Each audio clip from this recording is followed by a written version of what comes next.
रायगड, महाराष्ट्रासह देश विदेशातील ताज्या बातम्या पाहण्यासाठी मॅक्स इंडिया लाईव्ह चॅनलला सबस्क्राईब करा आणि बेल आयकॉन दाबायला विसरू नका.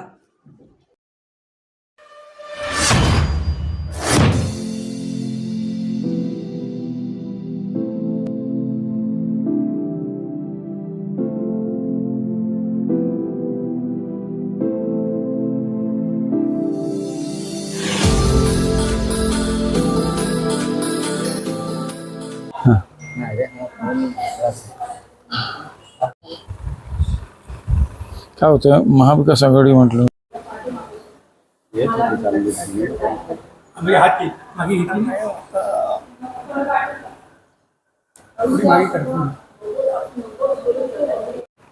आपा जी आप कब जाएंगे?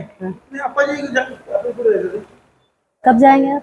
यहाँ से कितना दूर? 8 घंटे? हमको प्रॉब्लम आदत है. आदत है, ठीक है.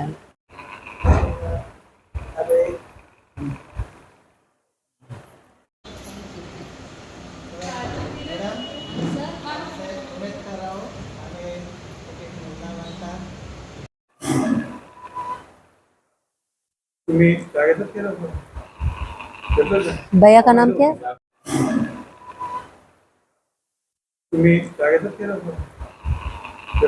भैया का नाम क्या है? एक अलीबाग नरोड वहाँ टिकट मिलेगा.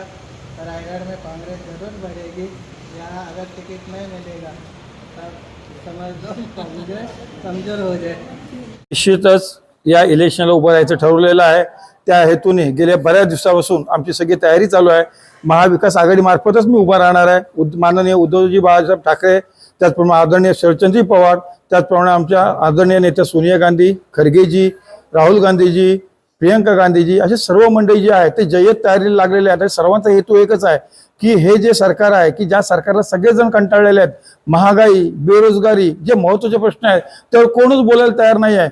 मुलांना नोकऱ्या नाही आहेत, धड रस्ते नाही आहेत, पाण्याची व्यवस्था नाही आहे, वीज महागलेली आहे.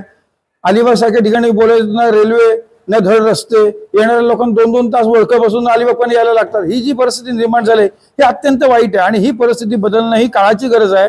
या हेतूने आम्ही ठरवलेलं आहे हॉस्पिटल, चांगली शाळा, या सगळ्या गोष्टींच्या दृष्टीने आमचा असा विचार आहे की आम्ही निश्चितच ही सीट अलिबागची तर मागितलेलीच आहे. मी 100% ह्या सीटवरती उभा राहणार याची मला खात्री आहे.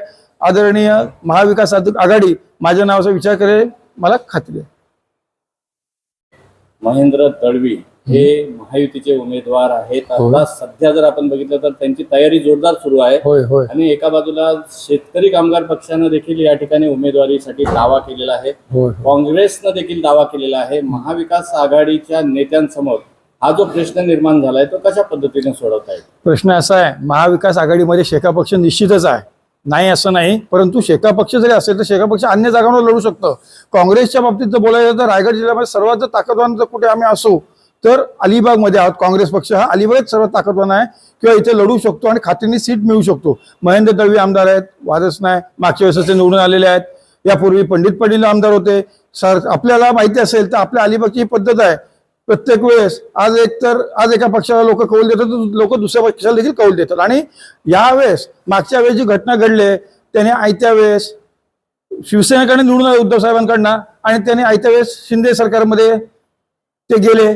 त्यामुळे सगळ्या लोकांची त्यांच्यावरती नाराजी आहे. आणि उद्धव बाळासाहेब ठाकरे आहेत, शरद पवारजी आहेत, आमची काँग्रेस आहे, गांधी परिवार आहे, त्याचप्रमाणे आज शेका पक्ष देखील आमच्या सोबत आहे. त्यामुळे खात्रीने अलिबागची सीट आम्ही नक्की निवडून आणू याची मला खात्री आहे. आणि शेका पक्ष नक्कीच ऍडजस्ट करेल. आज पेण आहे, पनवेल आहे किंवा अगदी आपण जर बोलायचं झालं तर अन्य कोणते मतदारसंघ आहेत तिकडे देखील ते सीट मागू शकतात. शेका पक्ष काय फक्त अलिबाग पुरता मर्यादित असं म्हणता येणार नाही, परंतु ही सीट अलिबागची तर आम्हालाच मिळायला पाहिजे ही माझी भावना आहे, संपूर्ण पक्षाची देखील भावना आहे. त्यामुळे ही सीट आम्हीच घेणार किंवा मागणार. सध्या जर आपण लढायचं तर ते काय असं मौज मौज होऊन लढणार नाही. मी खात्रीने जिंकून यासाठीच लढणार आहे, 100% निवडून येणार आणि त्यासाठीच उभा राहतोय. आणि ही काळाची गरज आहे. आज अलिबागच्या बाबत बोलायचं झालं तर अलिबाग देखील किंवा अलिबाग मुरुड मतदारसंघामध्ये रोहामध्ये अनेक समस्या आहेत. तर त्या समस्या जर सोडवायच्या झाल्या तर आपल्याला सगळ्यांनी एकत्र येऊन संघटित होऊन हे इलेक्शन लढवणं आवश्यक आहे. मला कोणावर टीका करायची नाही किंवा कोणावर टीका करून किंवा कोण उद्या बोल मी एवढे पैसे खर्च करेन तेवढे पैसे करेन. मी सामान्य माणूस आहे. सर्व जनतेचा हात माझ्या मागे असल्याची मला खात्री आहे. माझ्या वडिलांची कामं आहेत, आदरणीय अंतुले साहेबांचा आशीर्वाद आहे. या सगळ्या गोष्टी बघता काँग्रेस पक्षाचे आशीर्वाद माझ्यासोबत आहेत, सर्व मंडळी माझ्यासोबत आहेत. त्यामुळे मी 100% निवडून येईन.